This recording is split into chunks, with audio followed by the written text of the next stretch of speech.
Saya tergerak untuk menyampaikan sebuah pesan sederhana yang saya beri judul Kekuatan Perempuan. Boleh dikatakan sebagai sebuah seri tentang godly women atau wanita-wanita yang takut akan Tuhan. Wanita-wanita yang diberkati. Lalu kita harus menemukan terlebih dahulu kekuatan kita masing-masing apa, termasuk kaum Hawa. Hawa yang sudah ditebus, bukan yang jatuh dalam dosa itu. Hawa yang telah dibeli kembali. Tahukah para wanita, Anda sekalipun diciptakan dalam gambaran rupa Allah, Anda beda dengan kami, laki-laki. Dan setiap perempuan itu, sekalipun laki-laki maupun perempuan sudah pernah jatuh dalam dosa, sudah dibeli kembali. Jadi kekuatan orisinil yang Tuhan taruh pada Adam dan Hawa itu nggak hilang, malah di-highlight karena darah Yesus. Yang diampuni itu dosanya, kegagalannya, keruntuhannya, ya, kekurangannya, kelemahannya, tetapi kelebihannya justru menjadi-jadi. Tuhan mati untuk menebus dosa kita. Tapi Tuhan tidak menghapuskan gambaran rupa Allah semula. Tuhan tidak pernah menyesali ciptaannya perdana. Apa yang baik itu, yang Tuhan taruh di Taman Eden, masih ada dalam dirimu, kekuatan perempuan. Wanita itu berpengaruh. Betul, wanita diciptakan sebagai kaum yang lebih lemah. Alkitab pun mengatakannya di Perjanjian Baru, tapi bukan diskriminasi terhadap wanita. Lebih lemah di situ maksudnya secara fisik. Perempuan juga punya batasan, laki-laki juga bisa. Kalau kita mau bicara soal kelemahan, kekurangan, atau keterbatasan, laki perempuan sama saja. Sehebat-hebat pria, nggak bisa mengandung bayi dia.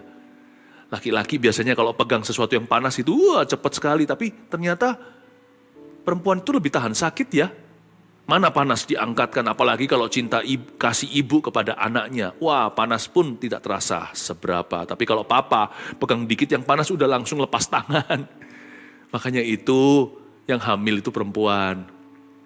Yang mengandung dan yang melahirkan itu wanita. Kalau laki-laki pasti mati ketika bersalin. Nggak akan kuat tuh, sekalipun pria tubuhnya lebih kekar, ototnya lebih bisa. Lebih tinggi biasanya, juga lebih gede tulangnya. Lebih tough lah ya. Tapi kelihatannya Tuhan meletakkan kekuatan yang berbeda pada seorang wanita. Yang disebut kaum lebih lemah itu hanyalah fisiknya. Justru kalau semut itu kecil, gimana dia lawan gajah? Semut harus tahu kekuatannya. Semut itu gigitannya luar biasa. Gajah tidak menggigit. Karena itu kalau seorang wanita diciptakan sebagai kaum yang lebih lemah secara fisik, kenalilah kekuatanmu secara emosi. Siapa bilang secara perasaan, apalagi secara rohani, Anda lebih lemah dari laki-laki? Enggak loh ya. Malah justru bisa-bisa secara bakat karunia tertentu, Anda melebihi kami, kaum Adam ini. Justru kalau disebut kaum lebih lemah, temukan kekuatanmu, hai perempuan.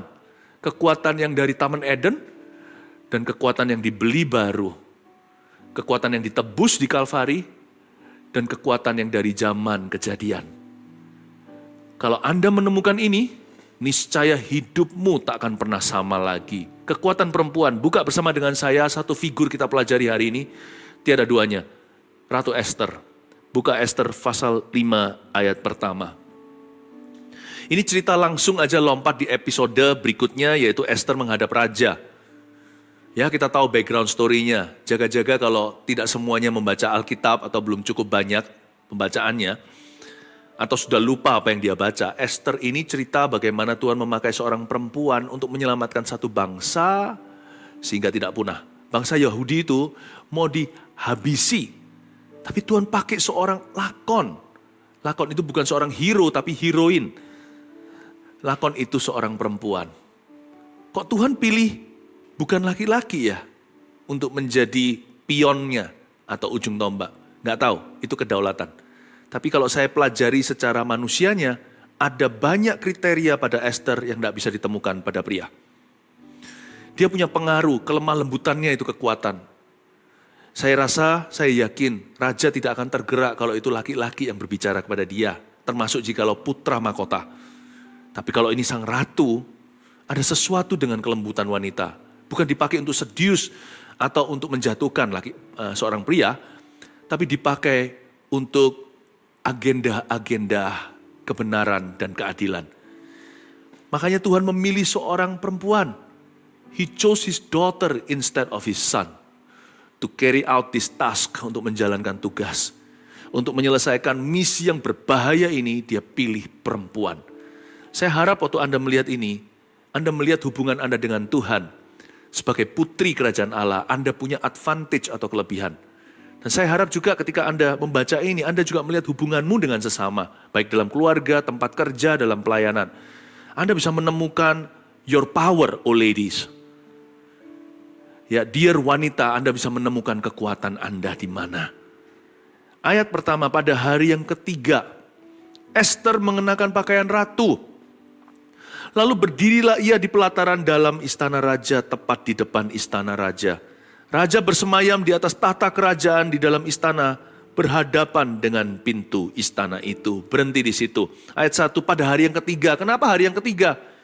Ini ada ceritanya di pasal 4 sebelumnya, bahkan berapa ayat di atas. Esther dan seluruh bangsa Yahudi atas perintah ratu harus berpuasa tanpa makan, tanpa minum 3 hari dan 3 malam lamanya. Esther ini tidak bonek gitulah ya kalau penggemar sepak bola di Surabaya. Bondo nekat katanya, atau bermodal berani saja. Jangan hanya sekedar ambisius, atau yang penting maju dulu, gegabah. Kekuatan seorang perempuan terletak pada persiapannya. Catat itu. Persiapan hati terlebih dulu. Esther mempersiapkan hatinya, kalau aku terpaksa mati, aku mati. Hari itu dia tahu dia sedang menjalankan sebuah misi yang meresikokan nyawanya.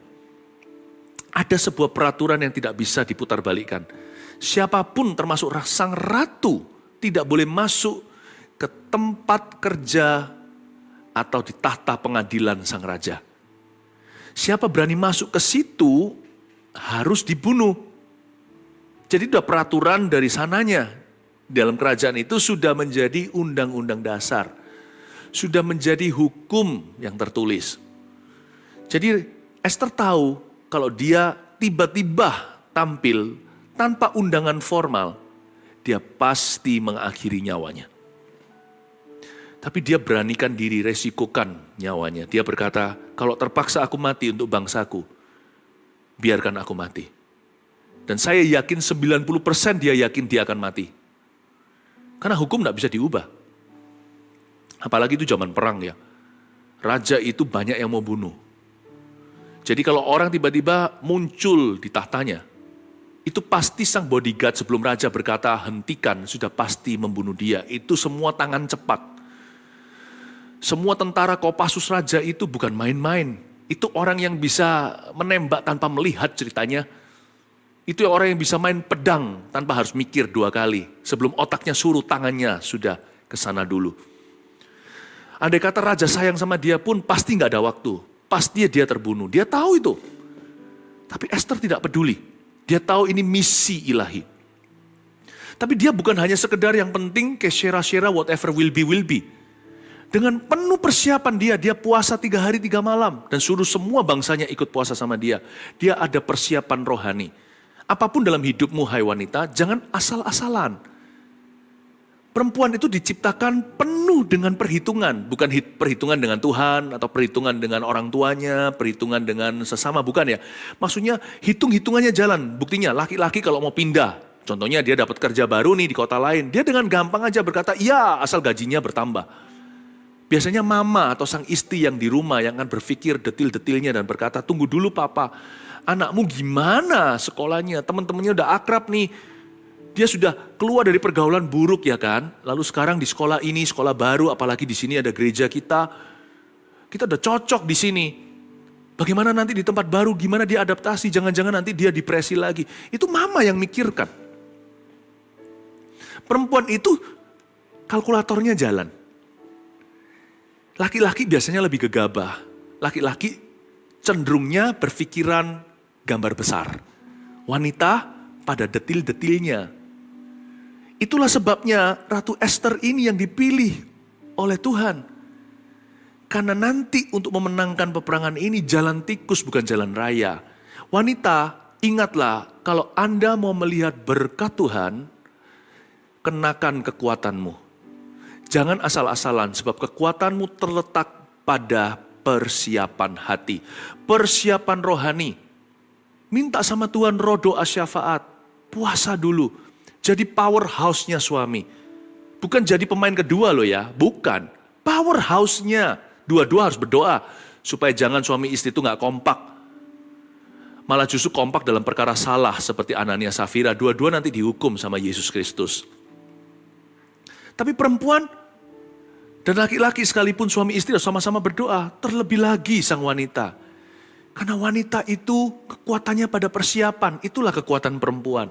Siapkan hatimu. Kalau Anda mau menikah nih ceritanya laki-laki. Anda dengan, kalau ada yang bujangan nih yang perempuan. Jangan asal-asalan persiapan. Ingat suatu hari Anda bukanlah saja istri seseorang. Anda juga akan menjadi mama anak-anaknya.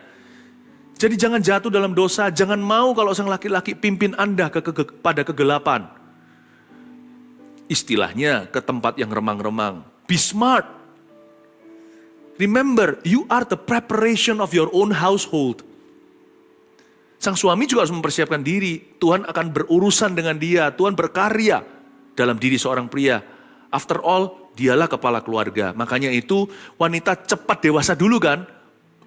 Umur 12 udah cepet tinggi. Laki-laki umur 12 suaranya masih bocah.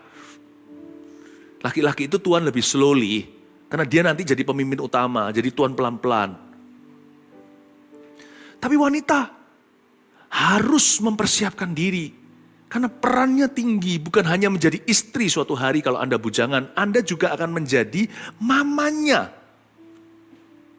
anak-anak. Anda akan menjadi ibunya anak-anak suamimu. Coba bayangkan, betapa Anda harus mempersiapkan diri, bukan sebagai kelas 2, tapi menjadi powerhouse sebuah pernikahan. Persiapannya itu pada dirimu, detil-detil itu di tangan wanita. Yang mikirkan, yang memikiri satu persatu. Karena itu jangan bodoh kalau yang bujangan. Jangan mau diajak jatuh dalam dosa seksual. Ya, berfikirlah dengan jernih. Tapi kalau yang sudah menikah dalam karir segala, Anda tahu nggak kekuatan perempuan itu pada persiapan. Persiapkan hatimu. Apapun yang Anda lakukan itu persiapkan 1100%, jangan 100% saja. Persiapkan sungguh-sungguh. Esther hari itu tahu dia akan mati. Memang akhirnya plot twistnya begini, nggak jadi dibunuh, malah dia berhasil dalam misi. Musuh orang Yahudi digantung hidup-hidup. Gara-gara Esther, seluruh Israel ada hari ini gara-gara dia. Ketaatan dan detil pikirannya.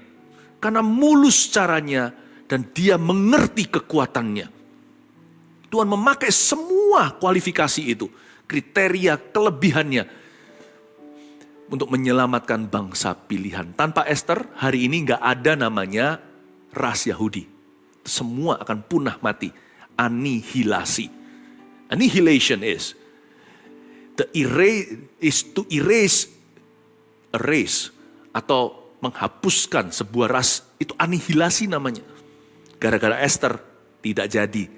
Malah Haman, musuh Tuhan, dia mati dihukum raja. Nah, kekuatan Esther hari itu di mana? Dia tahu sekalipun dia bisa aja mudah hilang nyawa. Malah justru mujizat kalau dia luput dari hukuman maut. Tapi dia tahu dia mau mati nih. Dia berpakaian ratu setelah hari ketiga. Setelah dia puasa. Lalu dia tahu puasa selesai. Dia makan dulu supaya kuat tubuh. Dia sudah buka puasa ceritanya. Udah raup wajahnya, jangan kusut datang ke hadirat raja. Dia datang dengan berani, namun bukan berarti tanpa persiapan. Dia mempersiapkan diri, dia mengenakan pakaian ratu. Kata mengenakan pakaian ratu situ kemungkinan besar adalah mengenakan pakaian ratu favorit raja. Waktu raja lihat itu, ingat memori mereka waktu kencan dulu. Dating kali. Itu adalah pakaian atau gaun ratu yang raja paling suka. Mama kalau pakai itu, papa suka deh. Dia pakai make up. Seorang wanita juga sama, sekalipun kalau ada yang kena kanker, kita doakan supaya sembuh ya. Tapi sebelum sembuh, jikalau masih menunggu kesembuhan ilahi itu tiba, tetaplah berdandan bukan untuk show-kan ke orang. Tetaplah rawat tubuh dan badan. Mau sakit kek, mau sedih, tetap rawat badannya. Bukan make up berlebihan atau pakai pakaian yang mahal-mahal. Relatif bagus itu, mahal kalau taste-nya kurang, kalau seleranya buruk. Mau beli baju ratusan juta pun percuma. Karena itu bicara soal mencocokkan warna. Make up gak berlebihan. Saya ini bukan gak ngerti dunia wanita, tapi saya biarkan bicara dari ilham sekarang. Biarkan saya bicara dengan tuntunan. Ya kan? Anda mau make up salah pakai bahan yang mahal juga percuma. Kalau ketebelan atau kurang atau gimana saya nggak ngerti. Kan, tapi Anda harus put effort, perhatikan tubuhmu. Esther kira dia mati, tetap dia berpakaian ratu. Dia tetap berdandan, rambutnya, ya kan, wajahnya, pakaiannya. Kalau aku mati hari ini terpaksa aku harus dibunuh, ya sudah. Tapi aku tidak mau hidup sia-sia. Aku tidak mau setengah mati, lebih baik mati beneran daripada setengah-setengah. Banyak orang itu begitu, udah putus asa sama hidup, udah tidak lagi menjaga badannya, tidak lagi menjaga tubuhnya, tidak berdandan apa yang memuliakan Tuhan dan menghargai hidup sendiri. Udah asal-asalan, ngapain setengah mati? Kalau mati ya mati beneran, kalau sudah waktunya ya waktunya tiba. Tapi sebelum itu, sekalipun hari terakhir kita hidup, sekalipun perempuan itu divonis tinggal 3 bulan. Pastikan 3 bulan itu 90 hari. Setiap hari itu kenakan pakaian ratu. Bicara tentang inner beauty dulu, bicara tentang kecantikan batinia. Tapi kalau dirimu cantik di dalam batinmu, pasti Anda menghargai tubuhmu. Pasti Anda akan menghargai waktu. Pasti Anda akan mendandani dirimu. Jangan berkata, ya sudahlah aku putus asa. Udah biar begini aja. Muliakan Tuhan dengan tubuhmu. Saya nggak ajarkan kita untuk, atau wanita untuk berlebihan ya. Dalam mendanani diri dengan berkepang-kepang dan jewelry. Bukan. You don't do it to show off to people. Tidak melakukan itu untuk show off ke orang lain. Tapi Anda lakukan itu untuk menghargai tubuhmu. Dan memuliakan Tuhan serta bersyukur. Ini Esther di ayat 1. Pada hari yang ketiga, setelah dia raup wajah, Esther mengenakan pakaian ratu sebelum ketemu sama raja. Pakaian ratu, pakaian favorit raja yang terkenang nostalgia, 1001 memori indah dengan sang ratu kesayangannya yang menggantikan Wasti yang tidak menghargai. Perempuan, kekuatanmu pada persiapan. Whatever you do, karir, punya anak, apapun juga, dengan keluarga, melayani mereka, menuntun seorang anggota keluarga untuk kenal Kristus. Ingat, preparation makes perfect. Practice makes perfect. Latihan membuat kita sempurna. Persiapan membuat kita indah, khususnya bagi perempuan. Ya, apa yang Anda mau capai dalam hidup ini? Prepare yourself. Siapkan hatimu dulu. Siapkan attitude atau sikap hati yang berkenan. Kecantikan batinnya itu melebihi dandanan luar. Ya kan? Wanita yang positif lidah bibirnya. Cara pandangnya itu loh optimis, bukan pesimis. Gak enak loh ngomong sama seorang yang cakep atau cantik luar biasa seperti level Miss Universe. Tetapi kalau setiap kali buka bicara, kalau setiap kali dia buka mulutnya, angkat bicara, selalu negatif melulu. Tiba-tiba di courting kecantikannya, sekalipun luarannya dia indah. Setengah jam sama orang begitu, udah gak kepingin ngobrol sama orang itu. Sudah rasa sick atau sudah rasa muak. You see, you can be more beautiful because of your attitude. And you can be much less beautiful because of your negative attitudes. Karena sikap hatimu yang benar, Anda bisa jauh lebih cantik daripada aslinya. Tapi karena attitude sikap hati yang salah, Anda bisa tidak secantik aslimu. Biarin kalau dia adalah bunga sekolah, ya kan? Zaman dulu dia itulah kembang di sekolahnya. Wah, semua cowok kejar dia. Lihat ya nanti kalau dia nggak happy ya. Apalagi kalau sikap hatinya salah, dia memilih kepahitan. 20 tahun kemudian, atau 10 tahun deh Anda ketemu lagi. Kok nggak secantik dulu ya? Tapi ada yang biasa-biasa, tapi menyenangkan sekali jiwanya. Lihat ya, setelah 10 tahun lagi Anda reuni, lihat, cantik bener dia. Ternyata kecantikan itu juga ada di dalam. Pakaian ratu itu menunjukkan bahwa Esther menghargai badannya sekalipun dia kira hari itu dia akan jadi mayat. Itu kekuatan perempuan. Bedanya laki dan perempuan sini. Cowok kalau pergi sama-sama rame-rame gitu ceritanya. Apalagi kalau mau olahraga segalanya nggak masalah lah, nggak sisiran. Tapi sekali ada cewek datang, wah semua berdandan. Mulai gini-ginikan rambutnya gitu kalau lihat anak-anak muda. Lucu sekali kadang-kadang. Saya baca gerak-gerik tubuh mereka. Tapi kalau cewek ya kan, wanita pergi sama-sama kemana-mana. Siang-siang itu makan bersama-sama ladies tea gitu ya. Nggak ada cowoknya, tapi mereka berdandan sungguh-sungguh. Karena wanita biasanya nggak berdandan buat laki-laki.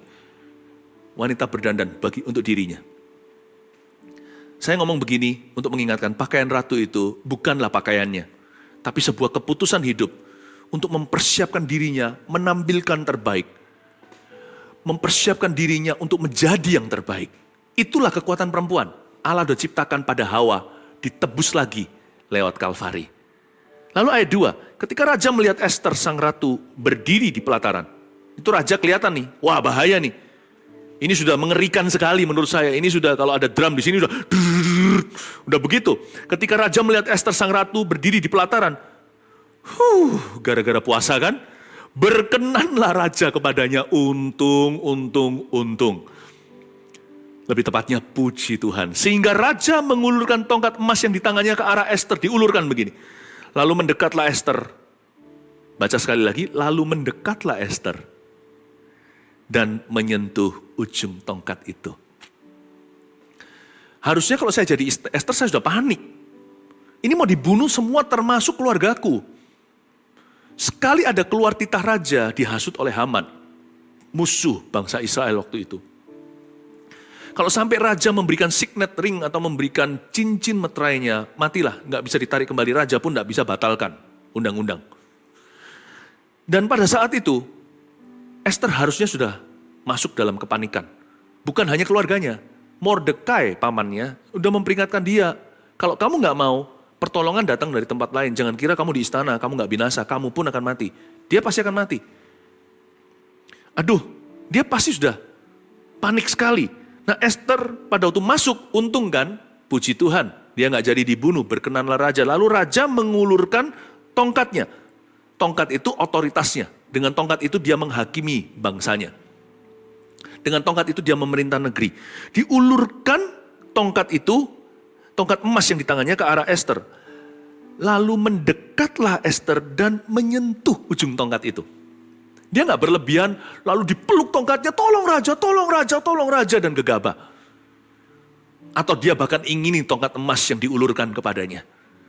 Matanya tidak mata duitan. Dan ketika Esther mendapatkan uluran tongkat itu yang artinya, jangan diapa-apakan sang ratu. Dia boleh masuk kepada ruangan, masuk dalam ruangan ini untuk menghadap aku. Esther menyentuh ujung tongkat itu. Dengan kata lain, Esther menyentuhnya lembut-lembut. Dari sini saya bisa lihat dan baca karakter Esther. Hari-hari ini juga ada yang namanya, secara profesional, ini adalah ilmu atau sains. Untuk membaca sidik jari, tanda tangan, bisa memberikan semacam diagnosa personality atau kepribadian anak-anak kita. Kalau kita baca Alkitab seperti ini, saya baca sekilas bisa menebak sifat Esther itu seperti apa. Hingga kita bisa belajar kekuatan perempuan. Mendekatlah Esther. Waktu digituin, dia mendekat. Dia bukan wanita trauma. Dalam keadaan panik, harusnya diulurkan tongkat, dia sudah begitu. Dia menghindar. Dikira mau dipentung kali. Enggak. Wanita kalau mau diurapi oleh Allah, Anda harus move on dari segala trauma. Harus memutuskan untuk berhenti traumatis. Apa bisa pastor take charge, take ownership, belajar bertanggung jawab atas perasaanmu. Dan katakan di dalam nama Yesus, aku tutup buku. Semua trauma itu, kalau ada sisa-sisa pengampunan yang masih defisit, aku ampuni. Aku ampuni dengan iman. Toh pengampunan bukan dari saya, pengampunan itu hanya mengalir melalui diriku. Aku mengampuni karena Yesus sudah mengampuni aku lebih dulu. Anda harus move on, harus berhenti trauma dan berkata, trauma, diam. Aku sudah selesai dengan engkau. gerak-gerik Esther akan menentukan dia berhasil atau tidak. Dia bukan traumatis, tapi dia mendekat. Dan ketika dia mendekat, dia jamah, gently, atau dengan lembut saja, nggak berlebihan. Dari sini saya juga bisa melihat dan membaca bahwa Esther itu orang yang bisa bersyukur untuk yang sedikit. Kalau saya jadi Esther, mungkin bisa saja, kalau kita jadi Esther, bisa saja kita panik. Ketika diulurkan tongkat, langsung angkat bicara, raja-raja tolong, tolong, SOS, SOS, help, help. Keluargaku mau dibunuh, aku mau dibunuh, seluruh bangsa Yahudi mau dibunuh. Help, help. Enggak. Slowly, step by step, heart to heart. Selangkah demi selangkah, saudara. Sehati demi sehati. Dia bertindak bukan sebagai seorang yang ketakutan atau gegabah. Esther ini bijaksana, selangkah demi selangkah. Dia hati-hati membawa diri, saya suka bahasa Indonesia, hati-hati itu dalam bahasa Inggris careful. Saya nggak suka bahasa Chinese-nya xiao, xin. Xiao itu kecil, xin itu juga kecil. Kecil, xin itu hati. Xiao xin itu artinya hati-hati. Yang arti harafiah dari dua huruf itu adalah berhati kecil lah. Saya nggak suka. Careful juga oke lah ya. Bahasa Indonesia paling bagus. Hati-hati. Bukan berarti jadi pecundang. Pakai hati tapi dua hati. Double hati. Ya kan? Jangan gegabah, jangan takut juga. Hatimu pas-pasan aja, semua indah pada waktunya. Kalau sekarang pertolongan Tuhan masih sedikit, bersyukurlah. Belajarlah bersabar, jamah pelan-pelan. Jangan langsung ketika diulurkan tongkat, dikasih hati minta rempelah. Langsung ngomong apa adanya, dan sebarkan isi hatinya, beberkan mentah-mentah. Bodohlah orang yang membeberkan kekesalan hatinya seketika itu juga. Esther gak langsung bocor mulut dan berkata, raja-raja, tolong hamba, tolong kami dalam bahaya. No. Esther jamah ujung tongkatnya. Belajarlah bersyukur untuk pernyataan kasih karunia yang paling dini. Orang yang tidak bisa syukuri 5 roti 2 ikan, kemungkinan dia salah satu dari 5.000 orang yang tidak makan. Tapi Esther berkata, kalau aku dikasih hati, aku ambil hati itu dulu, gak minta rempelah. Sehati demi sehati, selangkah demi selangkah. Terimalah bentuk kasih karunia. Hai saudari-saudariku perempuan. Terimalah bentuk wujud kasih karunia yang paling dini. Jangan komplain. When God gives you this, don't ask for more. Waktu kita minta segede itu, kok dikasih cuman sedikit. Kok hanya diberikan begini, segini saja. Syukuri dulu. Kadang-kadang, untuk tahu apakah Tuhan beserta, tidak perlu kita minta tanda besar. Bisa-bisa Tuhan kasih kita tanda-tanda kehidupan yang kecil saja. Di dalam perkara sederhana Allah berbicara. Tahu nggak kekuatan perempuan itu pada detilnya seperti yang saya katakan tadi. Detil itulah perkara kecil. Wanita itu lebih detail, lebih spesifik. Kalau saya mau sebuah pekerjaan itu sangat detil, saya harus ada wanita dalam tim saya. Harus ada perempuan. Perempuan biasanya yang jauh lebih teliti. Saling melengkapi sih, laki-laki lebih risk taker biasanya. Saya ngomong secara umum aja dulu ya, tentunya ada perkecualian. Tapi pria itu lebih ambil resiko, wanita lebih rapi, dan juga lebih teliti. Jadi kalau Anda seorang pemimpin pelayanan atau perusahaan, kalau Anda mau pekerjaan Anda itu detail, you have to have women in your ministry. You have to have women in your line of work. Harus ada perempuan. Kekuatan perempuan itu pada detilnya. Belajarlah untuk setia dalam perkara sederhana. Disitulah letak kekuatan. Itu yang membuat perempuan itu bintang 6. Jikalau laki-laki bintang 5, izinkan saya mewakili kaum Adam mengalah. Bedanya di situ. Bukan di fasilitasnya semua sama, semua hotel bintang 5, bintang 6 itu di sini. Pelanggannya baru keluar sebentar aja ke lobby ambil sesuatu balik-balik. Ranjangnya udah rapi. Itu tisu ujungnya sudah dilipat seperti segitiga, dikasih stikernya hotel tersebut. dan namanya. Lalu Anda baru baru check-in, Anda sudah lihat di situ bahkan kop suratnya aja ada namanya. Nama Anda, kapan mereka ngeprintnya? Ya waktu Anda booking tentunya. Waktu Anda bayar. Sebelum Anda tiba, di lobi sudah disapa. Ya kan, sudah disapa. Mr. and Mrs. Andi Santoso. Wah, kok tahu? Itu semua detil-detilnya membuat bintang 6. Bukan satu bintang level berbeda dengan bintang 5. 1 bulan dan matahari bedanya. Detil-detilnya. Esther itu pegang ujung tongkatnya. Dia menerima apa saja pertolongan yang diberikan sebatas itu hari ini. Berikan pada kami makanan atau rezeki kami secukupnya. Be thankful dulu with the little and with the few. Belajar bersyukur dulu dengan yang sedikit dan yang pas-pasan. Jangan minta hari itu juga, hai perempuan. Step by step, heart to heart dengan Tuhan. Dia menyentuh tongkat itu. Ayat 3, tanya Esther kepadanya. Tanya raja kepadanya. Apa maksudmu, hai Ratu Esther? Dan apa keinginanmu? Wah, raja langsung bertanya nih. Sampai setengah kerajaan sekalipun akan diberikan kepadamu. Raja bertanya, you mau apa, my dearest? Atau raja berkata, honey, what do you want? Sayangku, apa yang kamu mau? Sampai setengah kerajaan pun akan kuberikan kepadamu. Dia bertanya begitu. Jawab Esther, ayat 4, langsung dong harusnya.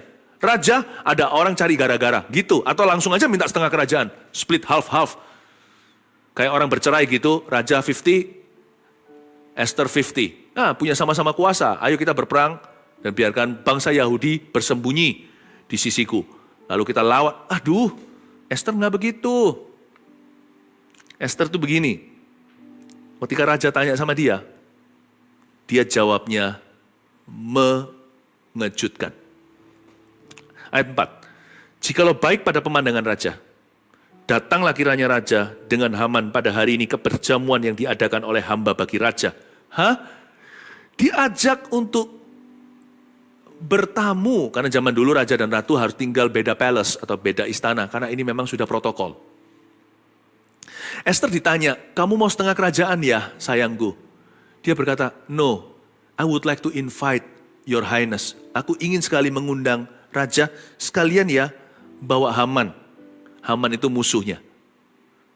Tapi Haman tidak tahu dia akan masuk dalam perangkap Esther. Esther berkata, aku hendak mengundang Baginda yang termulia untuk datang. Bertamu, saya akan masakkan, kita tea time, kita akan minum teh bersama-sama, tea party gitu ya. Biarkan hambamu melayani Raja. Wow, apa rajanya nggak langsung jatuh hati. Menyesal dia hanya mau kasih ke setengah kerajaan. Disinilah Raja ingin memberikan nyawanya untuk Esther. Tahu nggak? Kekuatan perempuan terletak di sini. Please jangan jadi wanita murahan. Esther dari sejak bujangan waktu dia masuk di dalam sayembara, masuk di dalam daftaran orang-orang yang dikumpulkan di istana. Mereka yang akan dipertemukan dengan Raja. Esther tidak minta hal-hal yang mahal-mahal. Waktu dia ditanya dia harus pakai apa, dia serahkan kepada pengasuh yang Raja berikan atas semua wanita-wanita ini. Esther itu seorang perempuan yang bisa menahan diri. Orang ini justru yang kayak begini ini, justru mahal saudara. Yang bisa tertebak harganya, yang bisa ketahuan nilainya, itu yang murahan. Dikasih ini sudah langsung mau, dikasih itu mau aja aku. Sudah bisa buka harga. Justru yang begini ini gak bisa dibeli, Esther ini. Dan kali ini Raja mengucapkan suatu undangan yang tidak pernah terdengar di hall atau tidak pernah terdengar di tata raja didengungkan hal demikian. Setengah kerajaan mau dikasih hari itu kan berarti raja berkurang teritorinya. Tapi itu pun Esther menolaknya dan berkata, no my king, I want you. Wow, I want your presence, not your presence. Aku mau hadiratmu, kehadiranmu bukan kadomu sekalipun setengah kerajaanmu. Datanglah kiranya Raja dengan Haman ke perjamuan yang akan diadakan oleh hamba. Hamba akan melayani. Ya Baginda, datanglah kemari. Wow, luar biasa. Kekuatan perempuan, Anda ready? Are you ready? Ada pada visi yang besar dari Tuhan. Minta sama Tuhan, visi hidupmu apa? Visi hidup Anda bukanlah pakaian yang Anda pakai, atau tas Anda, atau sepatu, atau harta benda apapun. Minta visi lebih tinggi dari materi. Minta visi yang lebih tinggi daripada kesenangan diri sendiri. Minta visi yang tinggi. Esther ini berpikiran besar. Jangan main-main loh ya. Perempuan yang detil kalau berpikiran besar, besar sungguhan. Wanita yang berpikiran besar itu jangan pernah diremehkan. Perempuan seperti itu adalah ratu di mata Tuhan. Pikirannya itu loh. He sees God a great vision from the Lord. Pertanyaan saya kepada putri Sion kaum Hawa, wanita yang ditebus di Kalvari oleh Yesus, putri-putri kerajaan sorga, Maria dan Maria Magdalena. Orang-orang kenamaan pilihan seperti Esther dan Deborah. Listen to me. I'm asking you, saya bertanya. Mewakili Tuhan Yesus menjadi kepanjangan tangannya dan perpanjangan lidahnya. What is your vision, my daughters? Apakah visi hidupmu? Hai anak-anakku, kata Yesus Kristus melalui sharing ini. Apa visi hidupmu, hai putri-putriku? Kata Tuhan Yesus. Jangan setengah kerajaan. Bahkan jangan kerajaan itu sendiri. Minta yang jauh lebih tinggi. Maka titah Raja ayat 5, suruhlah Haman datang dengan segera, supaya kami memenuhi permintaan Esther. Lalu Raja datang dengan Haman ke perjamuan yang diadakan oleh Esther. Pinter si Esther. Dia ngerti konteks dan waktu. Ya, seperti kalau kita lagi ada undangan berbicara secara publik, lalu selesai kan biasanya kita bilang begini, sebagai pamitan. Sekarang waktu dan tempat saya kembalikan. Atau kalau kita mengundang seseorang naik ke panggung, waktu dan tempat saya serahkan kepada Bapak ini. Akan memberikan ceramah, berterima kasih kepada para hadirin. Waktu dan tempat saya berikan. Anda harus tahu bahwa waktu dan tempat itu penting sekali. Tidak segala sesuatu itu pada waktunya. Tidak segala sesuatu pada tempatnya. Makanya doa saya setiap hari buat keluarga dan buat gereja, buat semua orang yang saya kenal dan tahu adalah, saya berdoa agar mereka selalu ditemukan di tempat yang tepat, di waktu yang tepat, ketemu sama orang tepat. Jangan sampai di tempat yang salah, ketemu sama orang yang salah, di waktu yang salah. Wah, berabe celaka. Tempat dan waktu saya serahkan. Esther itu punya satu kekuatan sebagai perempuan. Jangan anggap dia kaum lemah. Karena orang ini peka. Dia tahu gimana menyerahkan waktu dan tempat pada Tuhan. Dia punya permintaan, tapi dia nggak tanya di tempat. Permintaannya boleh benar, tapi waktu dan tempatnya kalau salah, bisa salah kaprah. Percuma, pertanyaannya betul, timingnya salah. Itulah sebabnya perempuan harus bisa baca waktu. Kalau suami pulang ke rumah, ini kan klise sekali ya.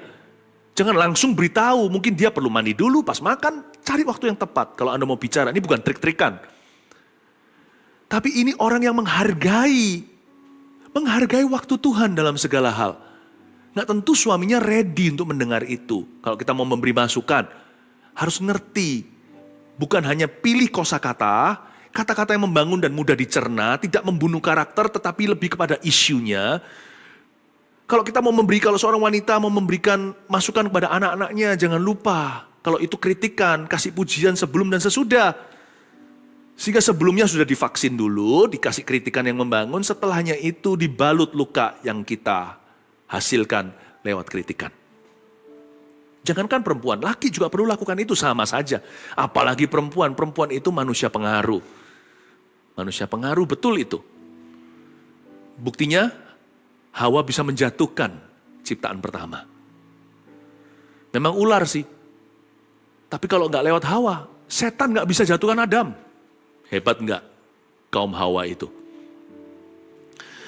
Esther ini tahu menyerahkan waktu dan tempat kepada Tuhan. Makanya itu, dia pindahkan medan perangnya dari tahta pengadilan raja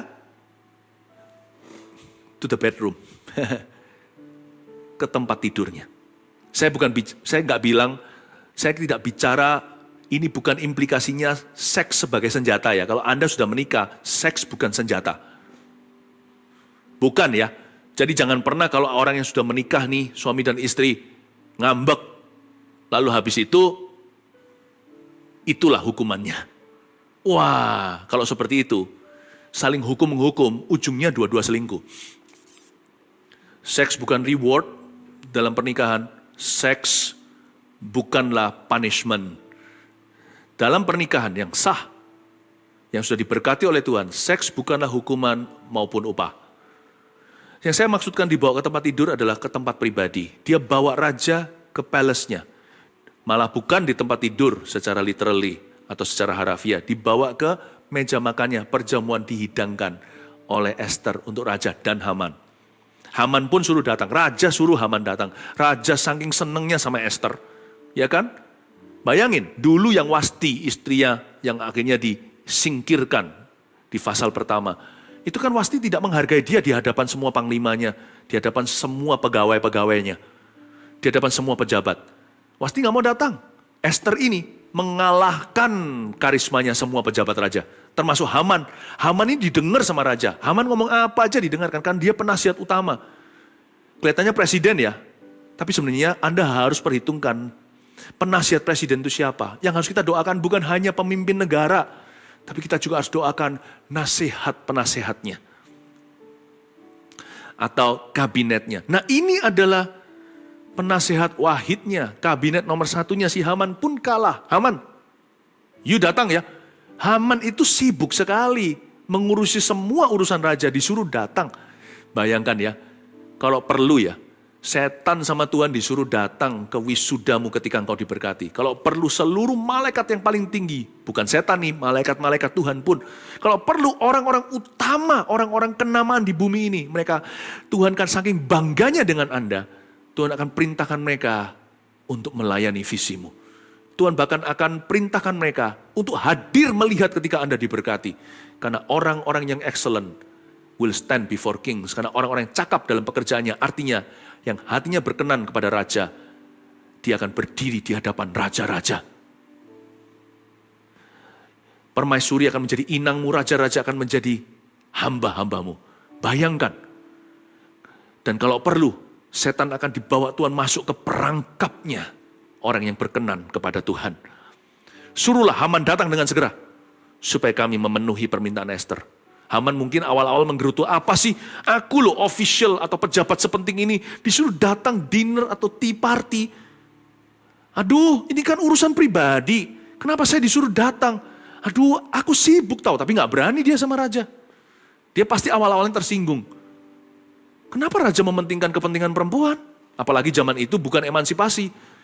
Kenapa raja mementingkan kepentingan seorang wanita untuk seorang pegawai sepenting saya? Datang ke party gitu, buang-buang waktu. Dapat apa aku? Bayangkan, seperti itu Esther itu kekuatannya dalam hati seorang raja yang besar. Ini adalah negara adikuasa zaman tersebut. Saya ingin sekali untuk menegaskan pada Anda, wanita yang bervisi besar itu pengaruhnya besar. Wanita yang bervisi kecil hanya untuk dirinya mimi, lama-lama akan turun harga, jatuh mesin, pelan-pelan jadi murahan di mata bukan hanya orang, tapi juga di mata Allah. Have a big vision. Dan visi Esther adalah, aku gak mau kerajaan itu separuh pun gak mau, seluruhnya pun aku gak mau. Aku gak sudi. Aku mau keselamatan untuk orang Yahudi. Wow. Dan aku, untuk melakukan itu, aku mau kehadiran suamiku, rajaku, bukan kerajaannya. Dan raja bisa merasakan ketulusan hatinya dan raja sangat-sangat terpikat. Mungkin raja di dalam hati berkata, ini beda ya sama Wasti. Beda sekali, tidak sama dengan ratu pertama di pasal 1 itu. Nah sekarang kita membaca ayat berikutnya. Sementara minum anggur, bertanyalah raja kepada Esther, apakah permintaanmu? What do you want, honey? What do you want? What would you like? What's your wish, darling? kekasihku, apa permintaanmu? Niscaya akan dikabulkan, dan apakah keinginanmu? Sekali lagi diulang kedua kali. Berarti raja tadi bukan basa-basi. Sampai setengah kerajaan sekalipun akan dipenuhi. Ayat 7, maka jawab Esther, permintaan dan keinginan hamba ialah. Are you ready? Permintaan dan keinginan hamba ialah. Jikalau hamba mendapat kasih raja, dan jikalau baik pada pemandangan raja, mengabulkan permintaan serta memenuhi keinginan hamba, datang pula lah kiranya raja dengan Haman ke perjamuan yang akan hamba adakan bagi raja dan Haman. Maka besok akan hamba lakukan yang dikehendaki raja. Raja jadi semakin penasaran. Tanya pertama, ada masalah? Istri berkata, tidak apa-apa. Tanya kedua, apa yang salah? Gak apa-apa raja, izinkan aku melayanimu. Wow, begini ya, banyak orang itu begini.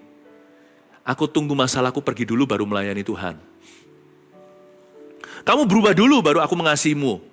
Begitulah biasanya tuturan seorang istri yang sakit hati. Ya. Ketika kita memberikan suatu rintangan dalam jiwa kita untuk melayani seseorang, sebenarnya yang kita bunuh adalah diri sendiri. Dan semua potensi dan semua berkat yang Tuhan sediakan yang melampaui akal budi. Belajarlah, saudara-saudaraku, khususnya kaum perempuan, belajarlah untuk menyembah walaupun musuh sudah dekat. Belajarlah untuk tetap melayani walaupun masalah masih ada di hadapan. Di depannya ada Haman. Itu orang yang sudah bernafsu membunuh. Itu hidungnya seperti naga, ada apinya. Semua sudah tahu konspirasi yang akan terjadi atau yang sedang dilaksanakan. Sekalipun Belanda sudah nggak jauh ceritanya, kan ada pepatah bahasa Indonesia, belas dan Belanda masih jauh. Ini sudah di depan pintu. Esther tetap melayani raja dan Haman. Your strength, O ladies, dear woman, kekuatanmu hai perempuan terletak pada roh melayani, dan lemah lembutmu bisa memenangkan orang terkeras yang paling sulit. Orang yang paling keras kepala sekalipun akan jatuh ke dalam pengaruhmu tanpa banyak berbicara. Dengan roh kelemah lembutan, do you know that your power is your gentleness? Kelemah lembutan itu adalah senjata rahasiamu, hai wanita yang takut akan Allah. Dia melayani lebih sungguh, dia melayani. Ya, kalau andai kata raja sini juga melambangkan seperti Tuhan, raja di atas segala raja. Dan wanita di sini melambangkan perempuan, yaitu mempelai wanita Tuhan. Mempelai perempuan, yakni gerejanya. Maka ini juga bisa ditafsirkan begini bahwa sekalipun masalah sudah mendekat, kita hampir dihabisi. Kita sudah terhimpit, tidak bisa lari. Kita sudah terjepit, tidak bisa kemana-mana. Asal ada raja di sisimu, di tea partimu, di hidangan yang kau berikan, meskipun hidangan korban pujian dan syukurmu itu tidak seberapa dibandingkan yang malaikat bisa berikan. Anda akan belajar untuk bersekutu dengan suami sorgawimu, Yesus Kristus mempelai laki-laki. Kita akan tetap menyembah Dia, sekalipun Belanda sudah tidak jauh. Belajar seperti Esther, ini kekuatan seorang wanita. Inilah yang disebut a godly character in a lady. Dia bisa dengan tenang di samping rajanya melayani. Menyembah istilahnya, menyembah Tuhan maksudnya. Wow, raja jadi semakin penasaran. Mau apa nggak dijawab. Ada masalah. Dia berkata, nggak apa-apa raja. Apa yang salah? Tidak minta sesuatu. Raja mungkin sudah curiga di hatinya. Pasti ada sesuatu yang sangat besar Ratu meminta. Pasti ada sesuatu yang membuat gelisah hatinya.